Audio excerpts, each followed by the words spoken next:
to the graphic nature of this program, viewer discretion is advised.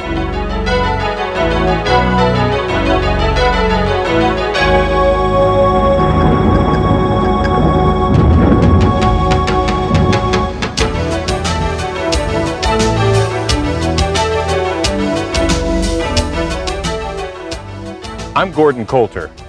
For many years I served as a law enforcement officer. Today it's my privilege to host this program on a little-known area in law enforcement, but important to every small community and every large city across our vast country. It's the area of satanic cults and how they impact our families, our children, and our communities. In satanic occultism, that which is good is bad, and that which is bad is good. And as you view this learning and educational tape, pay attention to notice the reverse of everything that is normal becoming abnormal. There are many crimes that are unsolved in our cities, and many of those crimes have ritualistic overtones, but they're hard to find, and it's difficult to find the depth of where these things go and who may have done them. And so today we hope to be able to shed some light on a dark, dark area, an area that has been taboo for so many years, that is also protected by the United States Constitution and the freedom of religion. That's why it's very difficult for us as law enforcement officers to really investigate. But the question really is, where do the freedoms end and our responsibilities begin for our communities? Satanic cults and their various offshoots exist throughout the world. However, a difficulty immediately arises with the word cult. Many cults fall under the protection of the United States Constitution, the freedom of religion. When we talk of cults and Satanism from a law enforcement perspective, we have to tread lightly.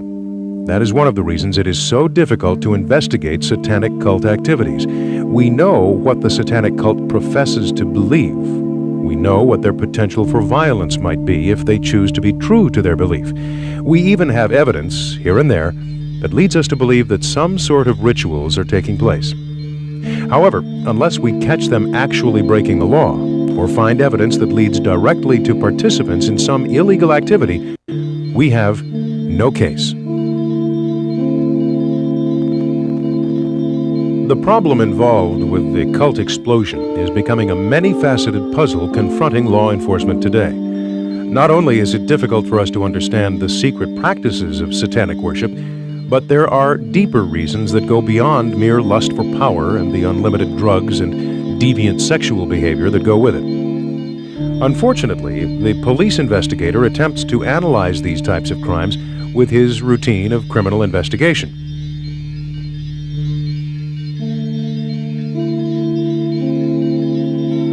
In the cases of satanic practices involving deviant sexual behavior, the investigator forgets the offense was committed by an abnormal person influenced by many strange and complex motivations, and therefore, law enforcement's analysis of the crime and the criminal must be guided by the principles of abnormal sexology.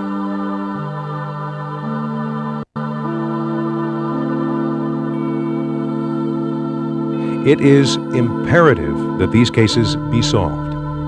They are vicious, revolting, and create fear in any community.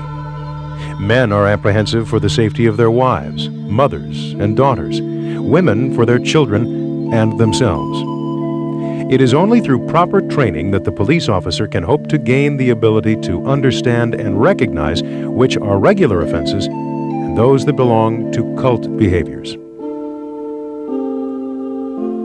This is a law enforcement problem. Therefore, all law enforcement officers should be familiar with the different types of degeneracy, so they'll be able to associate the type of criminal with the offense committed, and to properly charge and prosecute the criminal in an intelligent manner.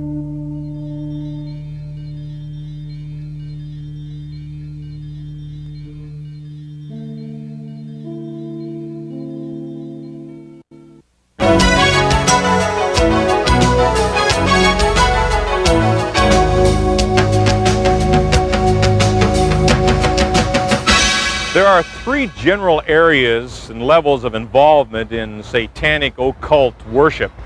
The first would be dabblers. They're people who just use it for fun and games, may be involved in some video games and that kind of level, possibly a little graffiti, but reasonably innocent. The second level would be those that are involved for spiritual reasons, and they recognize that there's power in the worship of Satan. These people generally worship together and try to find the mystery of it all. And then the third level would be criminal involvement, and that's the area that interests us. These people actually believe that they gain power through criminal activity, through killing people, through various rituals that are against the law in our states and in our country.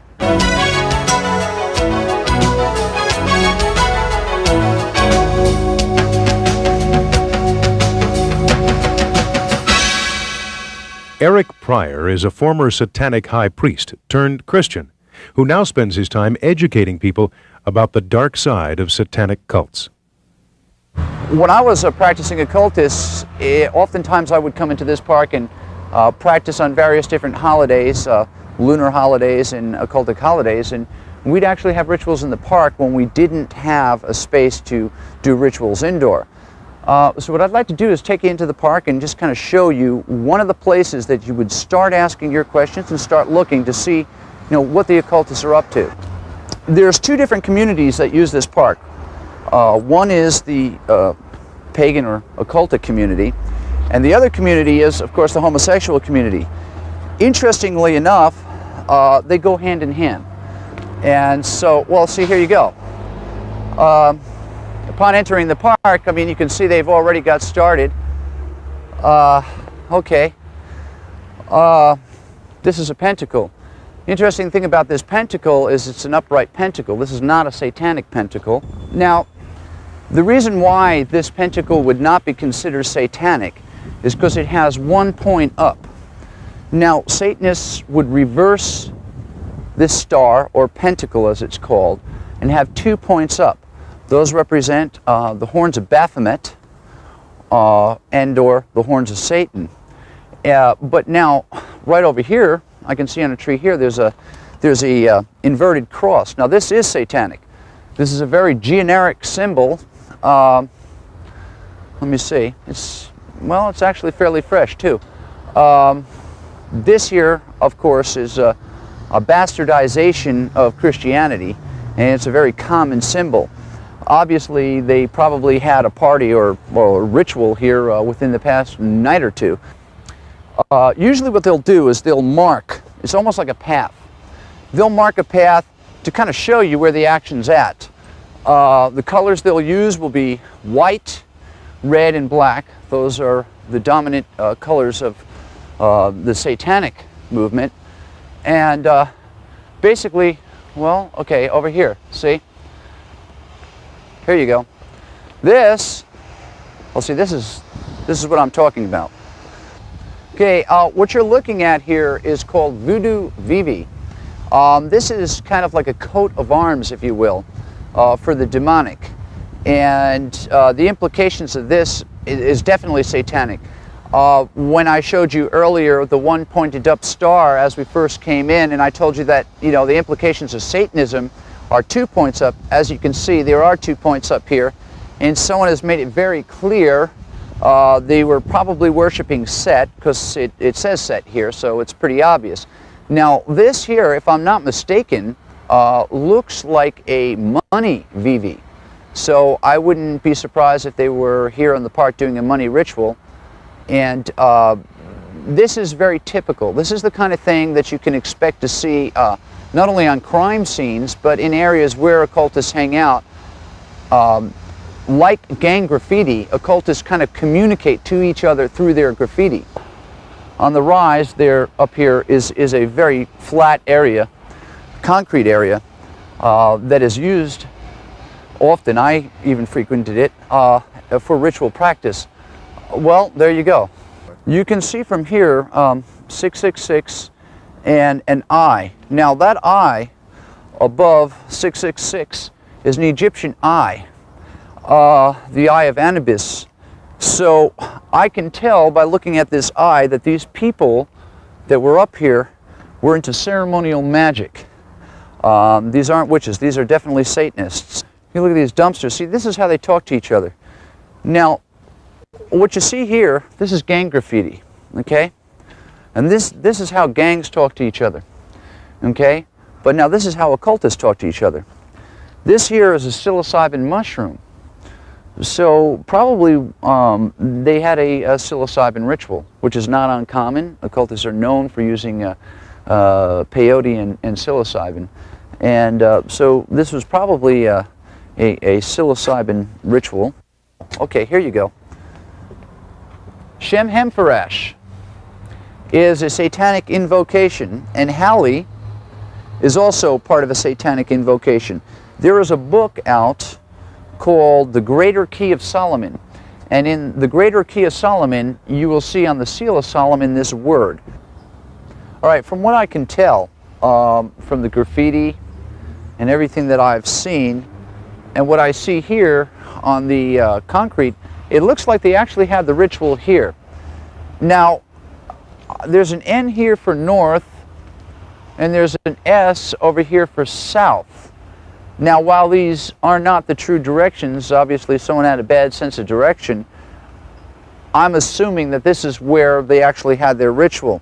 One of the reasons why they would use this particular area to have a ritual is it is on concrete, and it's a nice open area. When we used to come up and have rituals, and we had a group, we would look for an open, flat space. This is an open, flat space. This would be an ideal place for them to have a ritual. Now, if I was a solo occult practitioner, I might do it in the bushes somewhere and have a little altar set up. So what you're doing is when you come onto a scene and you're investigating a scene, you look on the ground and you'll find clues as to what happened. Right here, okay, we have a rope here. This is a noose. And actually, if you look at it closely, I don't know if the camera can pick this up, but there's blood on this noose. Now, this could have been used either to bind someone up in some type of a ritual scourging, or it could have actually been used on an animal that was sacrificed. When sacrificing a cat or a dog, of course, animals move around a lot and they get unruly, so they would tie it up. But there is blood all over this particular noose. Now, these are the kind of things that you'd be looking for. What we have here is a medicine bottle of 2% xylocaine. For those of you with medical knowledge, you would know xylocaine, known as lidocaine, is a numbant. It's used to numb people, and for that matter, animals. And of course, if you're going to ritually sacrifice an animal or a human for that matter in a public place, you don't want them to be screaming in pain. So it's not uncommon for occultists to use something like this, and of course, here we have it. On this tree here, we have some more graffiti. It's in red, which is a classical satanic color. Now what's interesting here is the number 9. 9 represents the 9 satanic statements. You can find this in a book by Anton Sanzer LaVey, which is called the Satanic Bible, and you will see that there are 9 satanic statements. This is the way occultists tell each other, hey, we're Satanists and we're partying. The 9 Satanic Statements from the Satanic Bible by Anton LaVey. Number 1. Satan represents indulgence instead of abstinence. Number 2. Satan represents vital existence instead of spiritual pipe dreams. Number 3. Satan represents undefiled wisdom instead of hypocritical self-deceit. Number 4. Satan represents kindness to those who deserve it instead of love wasted on ingrates. Number 5. Satan represents vengeance instead of turning the other cheek. Number 6. Satan represents responsibility to the responsible instead of concern for psychic vampires. Number 7. Satan represents man as just another animal, sometimes better, more often worse than those that walk on all fours, who, because of his divine spiritual and intellectual development, has become the most vicious animal of all.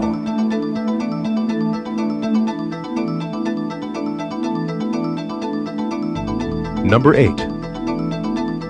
Satan represents all of the so-called sins, as they all lead to physical, mental, or emotional gratification. And number 9. Satan has been the best friend the church has ever had, as he has kept it in business all these years.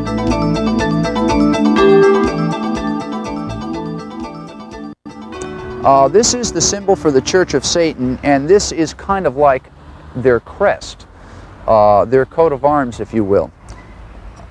This would imply that these people either have affiliations with the Church of Satan or perceive themselves to have affiliations with the Church of Satan. Everything that we've seen here indicates Satanism. Different ritual sites will have different configurations and markings, but this gives you a good example of what to look for. First, upon entering the park, the pentacle and inverted cross were displayed. Second, further up the path, we found a voodoo vivi, which indicated a money ritual. Third, at the open cement areas that are common to satanic activity, we found graffiti that showed recent activity. In addition, we found a bloody noose and a xylocaine vial. Fourth, on the way out of the park, we found another inverted cross and the number 9, which, as we demonstrated, represents the 9 satanic statements from the Satanic Bible. Fifth and finally, we found markings indicating that the ritual was by followers of the Church of Satan. Behind me is the city of San Francisco, a city known for the first satanic church in America. Anton LaVey established this church under the freedoms of our country in 1966 and wrote the Satanic Bible. Anton LaVey, perhaps the best-known Satanist in America, compiled his years of cult knowledge into 2 of Satanism's most important handbooks, the Satanic Bible and a companion, the Satanic Rituals. The general practice of Satanism promotes 3 basic areas of attraction: gratification of flesh, gratification of ego, and power. Some Satanists, and a significant number of others, feel that Satanism is a viable way of getting supernatural help because they are too distant from the good God to have any hope of reaching Him.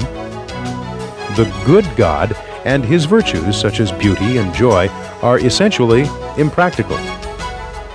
And it would be easier to catch the notice of an evil God than a good one. To better understand Satanism, it might be appropriate to talk about some of the initiation practices for Satanists. And to better understand them, you would take a look at what might be traditional Christianity or some normal faith, and if you reversed it, it would be something that Satanists would embrace. Initiation into Satanism or a similar cult usually includes a spoken denial of the Christian faith, generally accompanied by saying the Lord's Prayer backwards. Rebaptism in Satan's name and taking a new name to replace the given Christian name. An oath of allegiance to Satan while standing in a magic circle, entering the initiate's name in the Book of Death. And a promise to sacrifice children to Satan and marking the initiate with the devil's mark. This program is designed to help law enforcement officers better understand satanic cults. Now remember, all satanic people do not commit crimes. Some of their activities are perfectly legal. But there are some things that some Satanists do that lead to illegal behavior, and some of them seem rather innocent on the surface. Some of those things might be just simple vandalism or trespass. Cruelty to animals that might be detected through mutilations and sacrifice. Kidnapping, whether they're adults or children, or even kidnapping of animals. Rape, molestation, child abuse, child sexual abuse that may be different than just harming a child, ritual abuse, arson, murder, which might include human sacrifice or mass murders or cannibalism, drug trafficking, sexual trafficking of children, corpse theft, cemetery vandalism, black market sales of bones and skulls, black market baby selling, pedophilia, pornography, torture, desecrating churches or other religious buildings, human slavery, weapons violations, suicides, disposing of animal parts, illegal entry into mortuaries and cemeteries, necrophilia, or having sex with dead people. These things may or may not be satanic kinds of rituals, but they're important to note in your reporting because they would fit together in a fabric as follow-up investigations might indicate a deeper need to look into the dark side of your community. So note them well and ask the investigators to do a little further follow-up if you find any of these indicated in a crime or in a police report.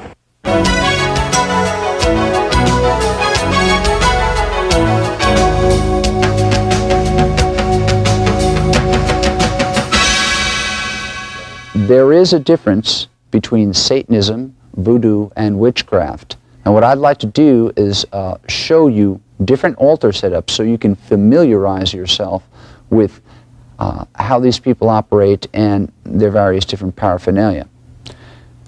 These particular groups that I'm going to show you the different altar setups of are the type of groups that would most probably be involved in criminal activity.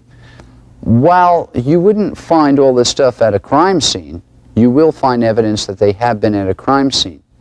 For instance, you might find something like this pin here, which is used to penetrate a pulpit like we have sitting here. But then again, there are other things that might be left behind that would indicate voodoo. Now, voodoo is colorful, and usually beads and shells are associated with it. What you're looking at here is 2 small conch shells and some beads. Now, this is what a priest would put on the necklace, such as I'm wearing here. This would indicate high priesthood. You might find conches like this with beads. You might find powders like this left behind. And this is the type of stuff that would usually be left behind in a crime scene. You're not going to find candles intact, and if you do, you might find a candle very similar to the one I'm holding here. Now, you might look at this candle and say, well, what makes this candle different? Well, first of all, any candle that's used in Santeria, Macumba, or Voodoo generally will have a patron saint on the front. Now, this is the saint that they would be paying obeisances to, you know, lighting the nicotine up to, drinking the rum to, and smoking the cigar smoke to. But on the back, it'll have a prayer to that patron saint that is only indicative to candles used in Santeria, Macumba, and Voodoo. Another thing that you might find would be small vials like this. These vials will contain some type of a ritual oil. Usually these oils are poured over a coal in a ritual practice. You might find a lot of empty oil vials at a ritual site. What you're looking at here is a classical satanic altar setup. Now, there are more than one type of satanic group. There are rogue satanic groups where you have a bunch of young people that get together and they read books such as the Satanic Bible by Anton Sanzer-LaVey, or some of the stuff that is published by the Temple of Set, which is also another large church of Satan.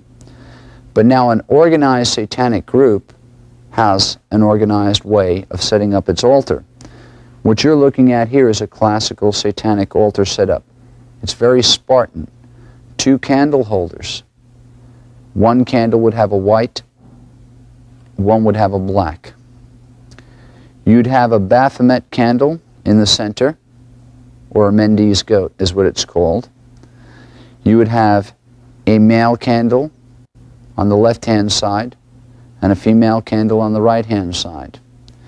You would have a skull, which is considered the barrier of death, and a bell to ring for each one of the 9 satanic statements. And they would ring it. You would also have 2 ceremonial daggers. 1 ceremonial dagger is actually used in directing the forces of magic, the way occultists would do that, as in directing their powers. And the other dagger, which would be called a bolane, would actually be used in ritual work. If I were going to sacrifice someone, I would use my bolane. It's considered a working knife. So in a satanic altar setup, you're always going to look for 2 knives. Okay, what you're looking at here is a basic witchcraft setup. Now the difference is you don't see the bells. You don't see the Satanic Bible, and you'll see a couple extra things here. For instance, most witches are very adept at using the tarot. Witches are very, very big on an art called scrying or fortune telling. Another interesting addition is that, notice, the candle holders are wooden. Witches perceive themselves to be nature-centered religious belief systems, so that they use as many natural elements as possible. The other thing is, instead of having a ceremonial dagger like we have here that would be used in Satanism, they would just use a very simple 1 dagger. That's called an athame. Now, the athame is used when they charge the wine, which would be in the chalice. The athame would be used when they charge the wine, which would be in the chalice, the salt, which would be in the salt bowl, and the water, which would be in the water bowl, as well as the incense. Another interesting addition we have here is Kyrnos. This is one of the gods of the witches. And the center for any witchcraft altarpiece will have either Kyrnos, which is the god of the witches, or Diana. Another thing that witches will often have on their altar is a mortar and pestle, because they work a lot with pharmakeia, or various different incenses. Now this is an incense we have here that would be used in ritual practice. Notice they're very bright in color. There are many different kinds. These are the kind of things that you might find left over at a crime scene. You might find little piles of colored, it looks like chalk, but it's not chalk. It's actually incense. And if you were to take it and smell it, it usually has a very fragrant smell. Another thing that you'll find is usually there's chalk. There's usually a piece of red chalk and a piece of white chalk. This is used to draw a circle around the ritual area, and it's called a boundary between the worlds. And then what they will do is make various different magical symbols in those circles, believing that these symbols will seal off an area. Now, witches are known for their artwork, their drawing of symbols, their use of colored powders, and of course the use of natural products like wooden candle holders, even wooden knives. And so this would be more indicative of witchcraft. As you have seen, the difference between the items you might find on an altar from the various different occult styles is subtle. When you pay attention, you'll see that there is indeed a distinct difference. These differences will give you the understanding of the type of group you're dealing with. And when you know the type of group you're dealing with, you'll also learn to understand how they think, where they'll congregate, and where they'll be.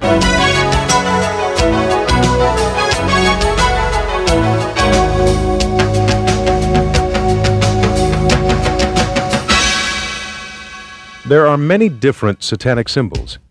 Here are a few of the more common ones. The inverted cross.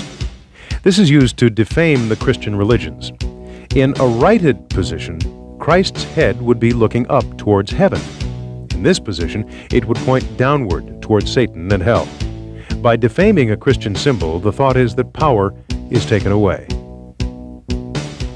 The numbers 666. According to the Bible, these numbers, 666, are the mark of the beast. The pentagram. This inverted star points downward towards hell and Satan. It is a popular symbol but has no meaning other than a satanic one, and there may be many different versions. The voodoo vivi. As we saw in the park, it represents the type of ritual that occurs. The anarchy, which is the symbol of rebellion. And the swastika. In past history, this symbol has been used by witches and warlocks as a magic emblem. A glossary of selected terms. The altar, a table used for satanic rituals, normally a table of flat rock, but can also be a nude physical female being. The Antichrist. The Bible's book of Revelations describes him as the son of Satan, who will return and be present to receive his powers and challenge Jesus Christ during his second coming. The Baphomet, described as a deity in the form of a goat-headed god with the wings of angels, the breasts of a female, and carrying a torch between his horns. Black magic, magic that is used for destruction and hate. Black Mass, the most diabolical ritual that can be performed by a Satanist. It entails a blasphemous communion with Satan, desecration of artifacts of Christianity, a mockery of the Holy Bible, and all things that Christians religiously cherish. The ceremonies involve rape and sexual assault, sodomy, animal and human sacrifices, and often the slaughter of unbaptized infants. Blood, the life force. Satanists believe that the drinking of another person's blood or that of an animal increases their power and provides life force directly to Satan. The circle. The circle is the Satanists' protection from the forces they conjure up during their summoning and incantations. Coven. A group of non-traditional Satanists, not normally exceeding 13. Traditional Satanists do not have covens. Cult. A group of people who follow a leader who, through his charismatic ways, command allegiance, belief, and worship. Infamous leaders include Hitler, Crowley, Jim Jones, and David Koresh. Devil. One such name of Satan, Lucifer, Leviathan, Prince of Darkness. Goat's head, the symbolic identification of Satan in the world. Grottos, countless Satanists in one order or organization. Hand of glory, the left hand of a person who has died. The hand is removed from the body, pickled, embalmed, and mummified. It is then used to ward off evil spirits. The head. Satanists believe that the head is the most important part of the body. They often eat the brain to receive powers of the deceased person. The heart. Satanists believe it to be the center of life. By eating the heart, they believe that assumption of the deceased's characteristics and powers will be thus transferred. Host. Normally using blessed communion wafers, symbolic of the body of Christ, Satanists insert them into the vagina of the altar, or physically stomp, thus desecrating Christian beliefs. Lucifer. When cast out of heaven, he was followed by 1/3 of all the angels. Pagans. Those who practice witchcraft, the worship of nature as well as multiple gods. Satan. An angel created by God cast out of heaven and now the object of worship by Satanists throughout the world. Succubus, a female demonic force that copulates with human males. Incubus, a male demonic force that copulates with human females. And witchcraft, the practice of the old religion which focuses on the goddess in her many forms.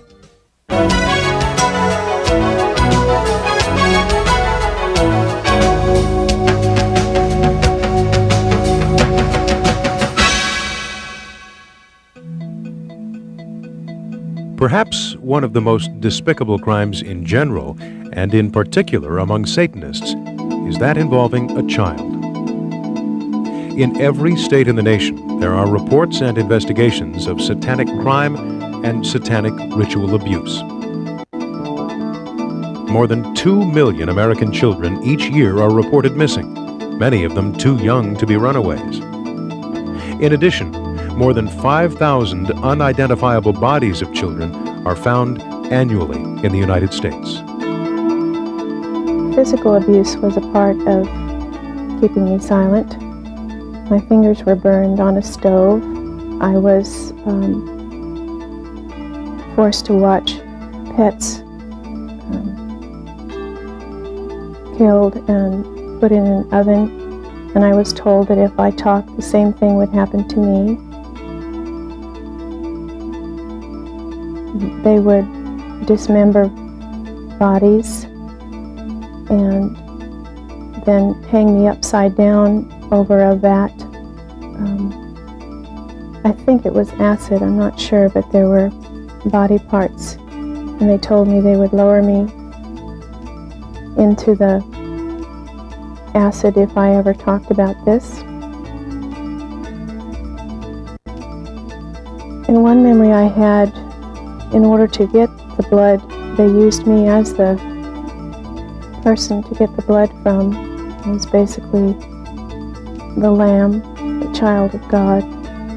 And they would put pins and needles in between my fingers, and I would be bled so that they could have communion. Another way to keep me silent was to use a gun. Pornography, child prostitution brings in big money, and I was not to talk about that either, and I was threatened to be killed if I talked, as well as burned.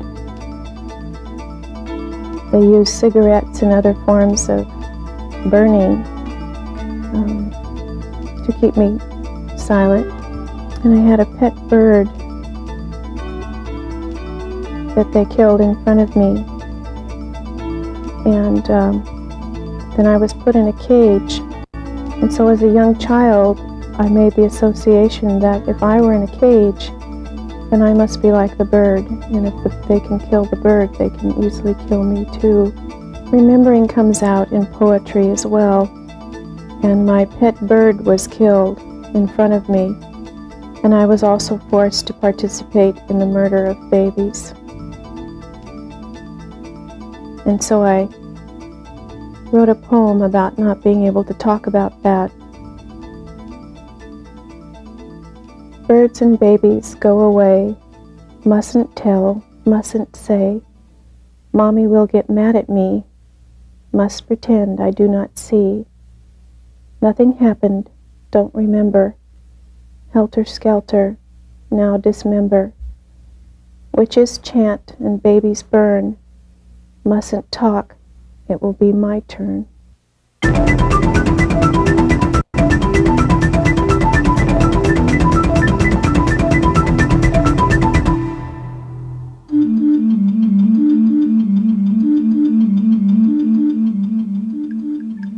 Symptoms characterizing satanic ritual abuse and sexual abuse in preschool-aged children. Low self-esteem, feeling of being bad. Child feels deserving of punishment. Child is fearful, clingy, regresses to baby behavior. Separation anxiety. The child is angry and aggressive. The child acts wild, uncontrolled, hyperactive. The child is accident-prone or deliberately hurts himself. The child is negativistic, resistant to authority. The child mistrusts adults. The child is over-compliant with authority, over-pleasing with adults. The child has rapid mood changes. The child is withdrawn, does not play, or plays in a lethargic or unfocused way.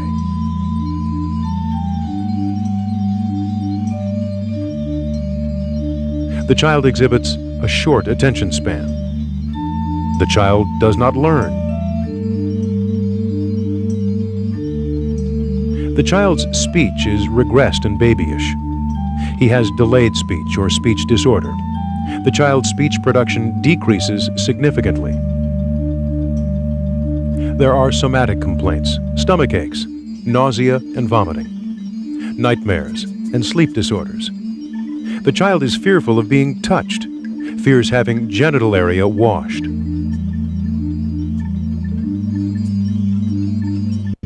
The child touches his genitals or masturbates excessively. The child touches or tries to insert fingers into his rectum. The child pulls down his pants, pulls up her dress, or takes off clothes inappropriately. The child touches others sexually or asks for sex. The child is sexually provocative or seductive. He or she complains of vaginal, anal pain, burning when washed or when urinating or defecating.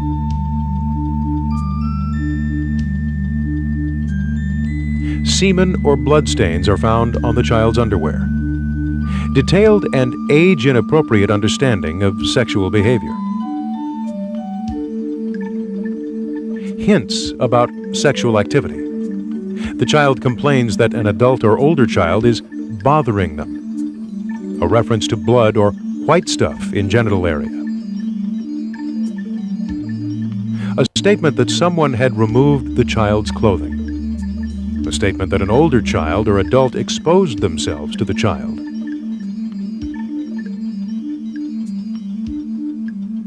A child's statement that he or she touched an older child's or adult's bottom, vagina, rectum, mouth, etc.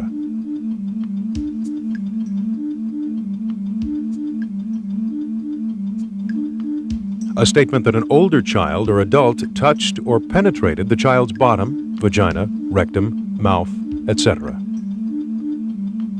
A statement that the child witnessed sex acts. On medical examination, relaxed sphincter control, anal or rectal lacerations or scarring. The child relaxes rather than tenses rectum when touched.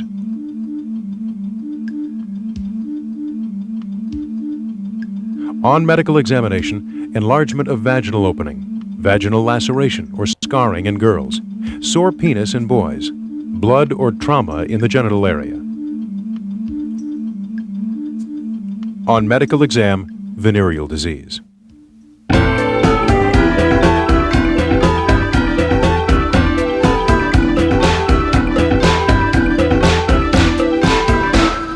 Unfortunately, all of the signs of self-involvement, rebellion against authority, self-righteousness, disrespect towards parents, they're common in the growing up years.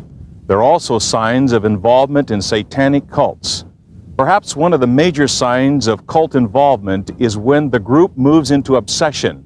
They get stuck on one idea, one type of clothing. They center focus on this idea and they do not deviate. They focus on destruction and on doom. They have many highs and many lows in their self-esteem. They have drastic changes in behavior like eating habits, cleanliness, punctuality, and attitude towards family and friends. Most of the people we deal with, the young adults that we deal with, have other problems that are synonymous with even sometimes gang activity. They're looking for things that they may not have at home. They're looking for self-esteem. They're looking for something that they can belong to. And a lot of times these kids start out innocently enough trying to get into something that they feel that they're wanted, and people will inform them and make their opinions to the point where they're really involved in satanic activity. Anytime you do have a situation where you find a ritual site or you find graffiti that shows some kind of satanic situation, then you need to look at it and investigate it. And I think the big thing is if you keep your mind open. Parents need to keep an open mind. A lot of times parents and people in general will close their eyes to things that they don't want to hear. If you keep an open mind and try to know your kids and learn what your kids are all about, I think that'll be a big step into understanding what's going on and then being able to identify any problems that may arise or situations that you might see that you might need to look for help and not keep a closed mind. Believe me, I've been in this business for 10 years and you're always amazed at what kids will do and the different fads that come up. And sometimes it may be totally innocent. It may not be occult activity. It may not be satanic activity. But hopefully if you have the open mind, you'll be able to notice that. When we get involved in some of these training groups, we try to talk to PTAs and school administrators and things like that, not only just in occult activity, but just keeping an open mind on what teenagers are all about nowadays. And they may be involved in this stuff. They may be what we call dabbling in some kind of occult activity. It may be just a rebellion on some form of Christian upbringing, something to get your attention. As you observe kids that may be involved in satanic cult activities, be patient, be watchful. It's best to understand them because provoking them will only drive them deeper into the cult and that behavior. Teach the parents and the school officials and the youth workers to note these behavior changes and to take time to find out what's going on in their lives. Teach them to ask the meaningful questions and what the symbols are about that they might write on their notebooks and they might wear on their clothing. Teach these youth workers and parents to talk to their kids about the lyrics of the songs that they listen to over and over again. They have a right to know what's going on in the young people's lives, and open communication allows that to happen. Don't hesitate to encourage these parents and youth workers to seek outside help. Call your local support services for youth. They can be a great help to you. Never stop this important investigation into lives for the value of our kids in America. Satanists celebrate a host of rituals and ceremonies during the course of each year. As some are held more important than others, a host of crimes are committed before, during, and after the ceremonies.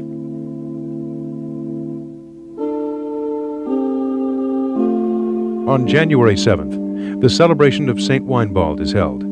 It is a blood ritual and animal or human sacrifice, including surgical dismemberment, and they're completed with males between the ages of 15 and 33 years of age. Satanic revels are held on January 17th. A sexual type of ritual, anal, oral, and vaginal activities are found with female victims ranging from 7 to 17 years of age.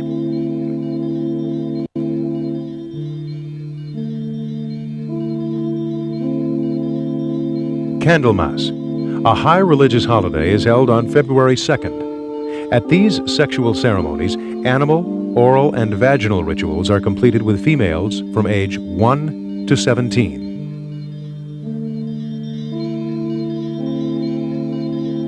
February 25th signals Beltane, a blood ceremony. Communions are held with blood filling the chalice. Animal dismemberment and sacrifices are common to this ceremony.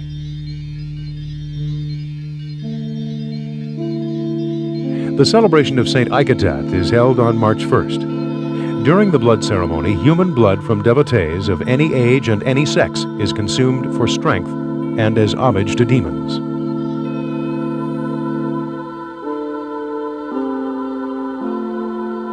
The spring equinox, March 20th, a celebration of orgies including anal, oral, vaginal, or bestiality sex between devotees of any age and any sex.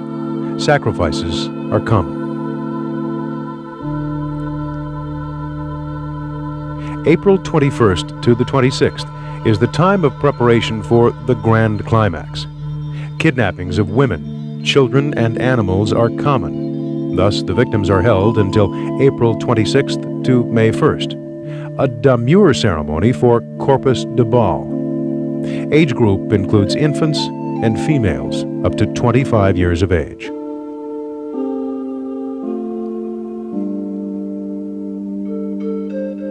April 30th, called May Eve or Walpurgis Night, signals a host of activities and historically is devoted to coven initiations.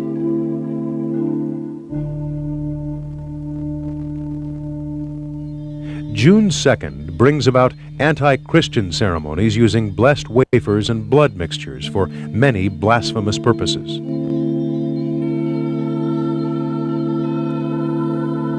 June 21st and 22nd signal the summer solstice, when orgies, anal, oral, and vaginal in nature, take place. Any age, any sex. Demon revels are held on July 1st. Sex with demons, human and animals, primarily large dogs, take place with devotees of any age or any sex.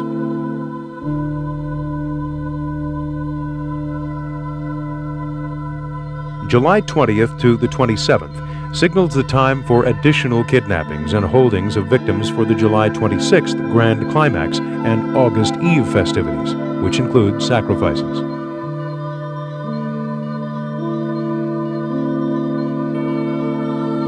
Satanic revels occur on August 3rd, with its sexual orgies with females from 7 to 17 years of age.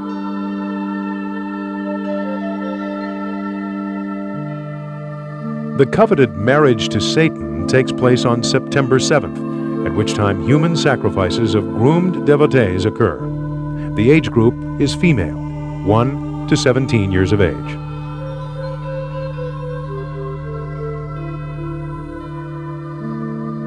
September 20th is the time of the Midnight Host, a blood ceremony when dismemberment of females 1 to 21 years of age takes place. Hands are planted as part of the ceremony.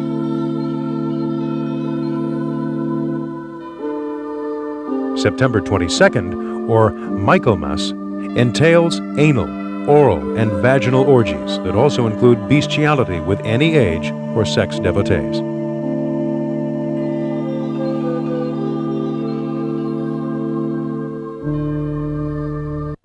October 29th to the 31st, Samhain, or Halloween celebration, is a high unholy day. Sex with demons is primary, as is infant sacrifice.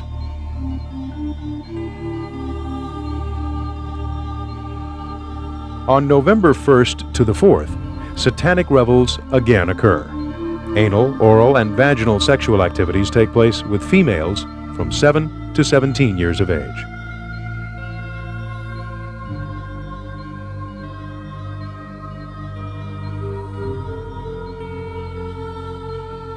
And December 22nd, or the winter solstice, entails orgies with any age and any sex. And on December 24th, Demon Revels is a demure ceremony and a signaling of the high grand climax.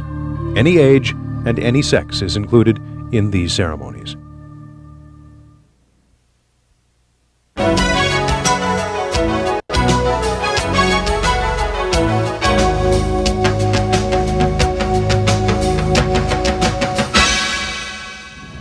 Richard Ramirez, known as the Night Stalker, was linked to Satanism. He had a pentagram on his left hand, and he would draw one on the walls of his victims' homes. At his arraignment, he yelled, "Hail Satan!"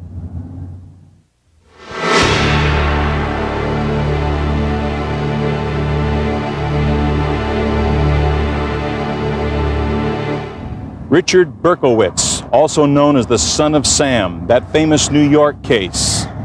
Henry Lee Lucas of Texas. Both of these men were linked to Satanism and ritualistic blood drinking.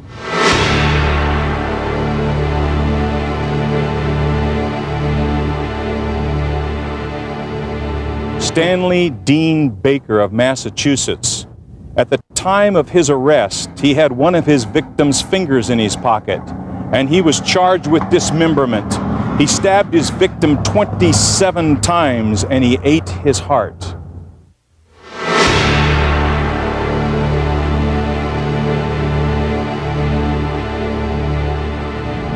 Ricky Casso of New York. He required his victim to say, "I love you, Satan," as he stabbed him to death.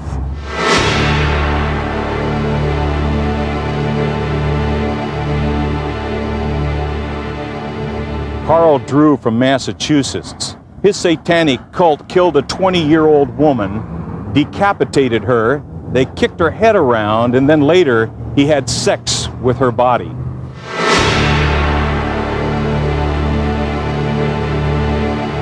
And in the history of the United States, only one case has been successfully prosecuted as a human sacrifice crime. That is the case of Clifford St. Joseph. Okay, the way we broke the St. Joseph case was through information received through some sharp patrol officer work. A couple of our patrol units that operated in what we call our Southern District responded to what was a drunken party. It appeared to be a drunken party. And one of the fellows kept saying, they're going to sacrifice him, they're going to sacrifice him. Well, what he was talking about was they had gotten a second victim and intended to sacrifice him. They had him captured for several days and had drugged him, and he had been drugged, and a lot of had been continual sexual activity, male on male sexual activity with him as he was chained nude in the bedroom, and then sometime he'd be chained to the fireplace in the living room, and every guest would come, he would be offered to have sex with him, and even at some point they had a German Shepherd have sex with him, and it was beyond what would be seen in a normal encounter of gay male anal sex.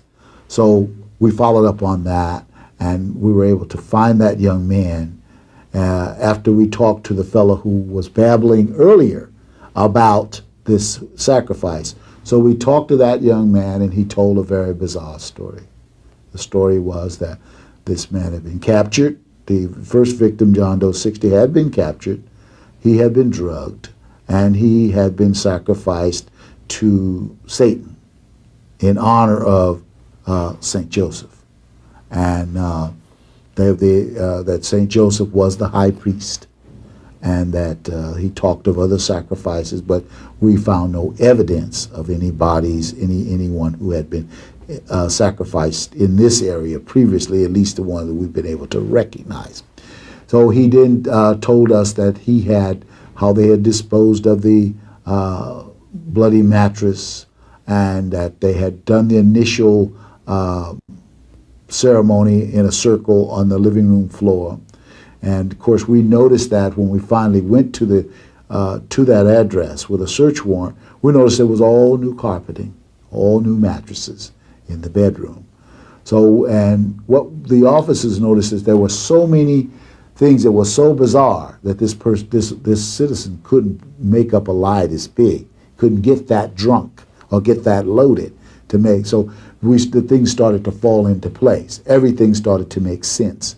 And I can tell you that our investigation of that case led us into the very highest echelons of our society, professional people, successful business people who were associates, and one of whom we know is a unindicted co-conspirator to this day.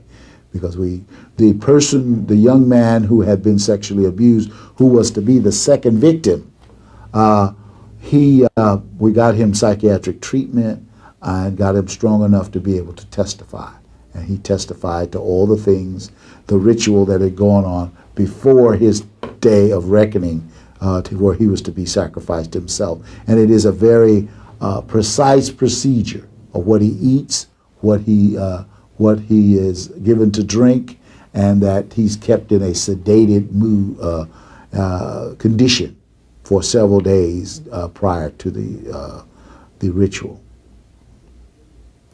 We were able to prosecute St. Joseph by using evidence, physical evidence, because he was clever enough not to give us a statement. At least the statement he gave us was innocuous. He was very clever in what he said and how he said it. But one of the things we were able to do is corroborate the two young men and with physical evidence. One, for example, we rolled that new rug back and the new carpeting, pulled it back, did a luminol check on the premises, and there was blood everywhere. And when we did the luminol examination of the premises, we found the kind of blood that we expected to find. Because as I told you, the body was almost devoid of blood.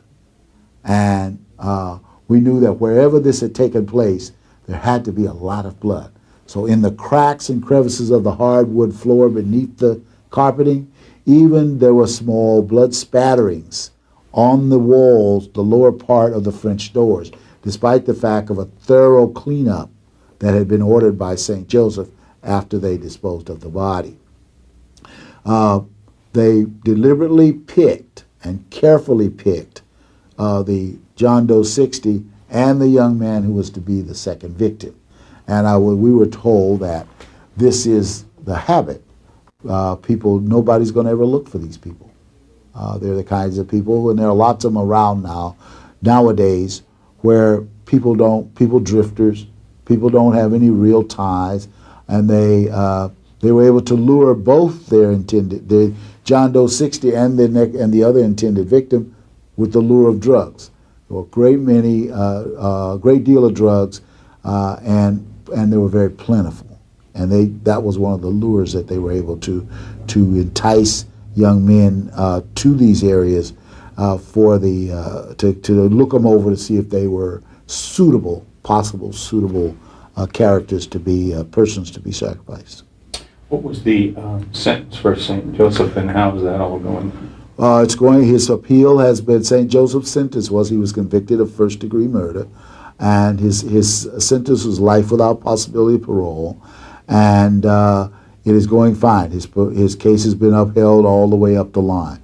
So it was a successful prosecution, it's good solid evidence, and it all helped to solve that case with some patrol officers being really sharp and following through on something that they saw that was unusual, and not discounting a person as being just a crazy, drunk, hyped up kid. That they took the time to say, hey, wait a minute, it's too many unusual things going on here. Let's if we don't know, let us call somebody who may know. And then by doing that, they gave us the lead that we needed to break that case. On ritualistic, satanic, cult kinds of crimes, you'll see a lot of unexplained behavior. Try not to rationalize it off as being just a bunch of kooks or just a bunch of druggies. Investigate, talk to people, identify people who are there. Ask those persons who appear to be really loaded, book them as drunk, book them as under the influence, call the detectives and ask. Look for unusual kinds of weapons, unusual kinds of cuts or wounds. And for example, a single wound, none of the wounds when you looked at the body of John Doe 60, just as a layperson, none of these wounds would kill him. Even the carving of the pentagram into his chest, he'd bleed, but this wouldn't kill him. And there was the fact that you have a dead body and there's no blood. There's some blood on the body, but there's no blood in and around the scene. Secondary scenes, because they've got to get rid of the body. They've got to get rid of it somehow. So we have to be very aware of anything unusual. Follow through on it. Call in help. Don't be embarrassed to say, hey, look, I don't quite know what's going on here. Call in the detectives, and they in turn, for investigators, call in experts who know how to deal who recognize some of these things. But one of the things you will see quite frequently, though, they do leave their mark. For example, the upside down pentagram on John Doe 60's chest. We've had several other cases where we're dealing with the ritualistic in the Golden Gate Park. This case was never solved, but this young woman was in the middle of a circle, and all around her were pentagrams painted on the trees with her blood and painted on rocks. They display the body in certain ways. If the body appears to have some ornamentation on it that doesn't fit, for example, maybe some beads or some kind of pin or pendant that doesn't fit the rest of their clothing. There is a case I can call several years ago where the body was found, and this would be a different ritualistic group, for example. The body was in a circle, the head was decapitated, there were feathers sticking in the exposed part of the neck, and all around the body was corn, kernels of corn. And we later learned that this was a part of a sanctifying of a cauldron by killing an individual, by sacrificing an individual. Though, by the way, the head did turn up. We were told by experts that it would turn up. Now, this came out of a whole different part of the society, but it's still a different kind of ritual, where many times there's a big controversy in some parts of the country now as to whether or not to allow the religious use of animals. And I think the Santerias did win that case, that they can use animals in their religion. Well, you'll see things like this. Don't be alarmed, just document it well. Document it very well. Know who's involved, and recognize it when you see it. And probably the grave robbing is what most patrol officers are going to run. They're going to run into grave robbing, stealing ornaments from churches. You start getting a rash of stealing, because they have to have, sometimes they want to get, even though they're satanics, they have to get something that's blessed. So there'll be church robberies.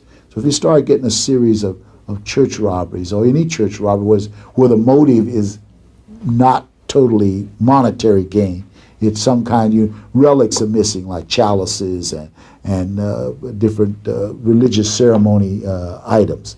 Look for that.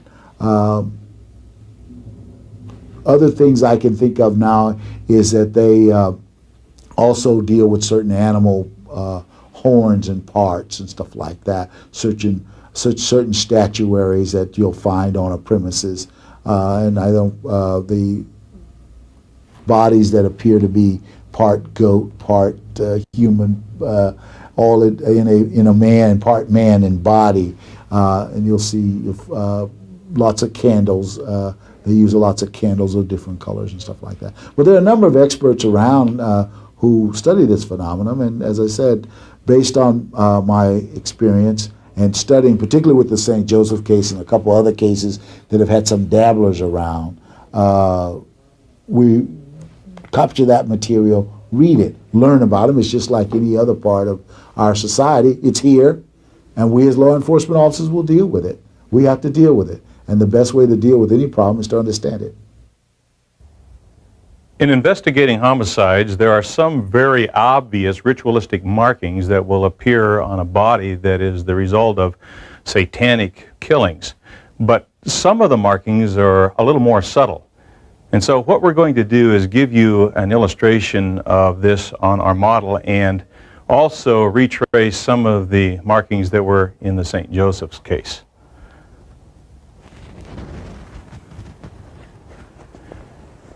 You'll note on our model that there's oftentimes a cut that goes from behind the ear all the way down to the throat. You'll also notice that on the carotid, this right here would be cut where the blood would have been drained. And oftentimes there's wax laid on it to cover it up afterwards, after the body has deceased. They will also put wax over the eyelids after they're deceased, and so those would be some of the head markings that would indicate a ritualistic killing. Another area that's obvious in these kinds of ritualistic carvings would be the pentagram or the inverted pentagram on the right and the left side of the upper chest. This oftentimes is the signature of the high priest. Another area that you might find satanic ritual carving is in the stomach area. And as was true in the St. Joseph's case, the pentagram or the inverted pentagram was carved right here in his abdomen area. And you'll note again the points representing again the goat's head. Another area we'll want to note is the foot area. And right here behind the ankle bone, there is oftentimes an incision, just as our markings would indicate. And beyond that, on the bottom of the foot, they will sometimes cut the flesh and peel it back. And so you'll also note that. Another thing that is oftentimes done in ritualistic homicides is a penis is placed inside the mouth of the deceased person. Now, as you look at the body of a person such as this, please note each and every one of these markings. You might just see one of the markings. It could be just the carotid, or it might be just the marks behind the ankle, or as obvious as the pentagram. But whatever it is, if you look just a little bit deeper, ask a few more questions, and note to the investigators more information, it could lead to the solution of other crimes that have been just passively sitting on the desk without any clues. Maybe you think your community is immune to these satanic crimes. Well, it's not. The next victim might show up tomorrow on the beat. It could be in your community, or it could be in a major city or a small rural area. Could be a member of your family. Could be someone you know. I challenge you to investigate each crime just a little bit deeper. Let's stop this heinous crime that's going on in the name of the devil. Let's stop it before it takes another victim. Let's stop the Richard Ramirez's and the Clifford St. Josephs before they kill one more innocent person.